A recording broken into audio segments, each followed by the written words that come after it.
तर या पुढील महत्त्वाच्या बातमीकडे, परवा निवडणूक, आज आणि उद्याची रात्र जागे रहा. उद्धव ठाकरेंचं कार्यकर्त्यांना आव्हान आहे. कोणी पैसे वाटपायला आल्यास त्यांना पोलिसांकडे द्या, असं आव्हान उद्धव ठाकरेंनी यावेळी केलेलं आहे. अनेक ठिकाणी आता त्यांच्याकडून पैशाचं वाटप सुरू झालं. या तक्रारी माझ्याकडे येतात. त्या तक्रारी आपण पोलिसांकडे आणि निवडणूक आयोगाकडे करतोय. पण पोलीस काय किंवा निवडणूक आयोग काय, वरून जसा आदेश येईल तसंच बघतोय. दादा आपल्याला द्यायचंय, कारण आयुष्य आपलं आहे. त्यांच्याकडे पैसा आहे, सर्व काही आहे.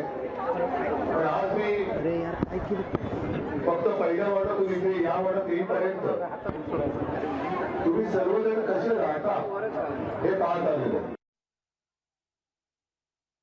पुढील महत्त्वाच्या बातमीकडे, शौचालय बांधण्यासाठी निधी आणू शकत नाही, सांगलीचे काय विकास करणार, असा सवाल उपस्थित होतोय. तर इकडे रुबाब करायचा, नंतर देवाभाऊंच्या दारात भेटीसाठी विनवण्या करायच्या.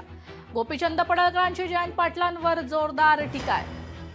भाजपा आमदार गोपीचंद पडळकरांनी राष्ट्रवादीचे आमदार जयंत पाटलांवर घणाघाती टीका केली आहे. शौचालय बांधण्यासाठी निधी आणू शकत नाहीत, ते काय सांगलीचा विकास करणार. 15 दिवसांपासून गल्लीबोळात फिरत आहेत, तिकडे रुबाब करतात, पण तिकडे देवाभाऊंच्या दारात रात्री 12 नंतर भेटीसाठी विनवण्या करतायत. काम नाही, हे फार मोठं काम आहे. आणि त्यामुळे सांगलीमध्ये हे जे फिरतायत का नाही, मी आता लय नावं घेत नाही, आणि पेटल रान हे दारात बसतेत रे येऊन. देवाभाऊंच्या दारात 12 नंतर रात्री 1 नंतर देवाभाऊ मला भेटायचं आहे.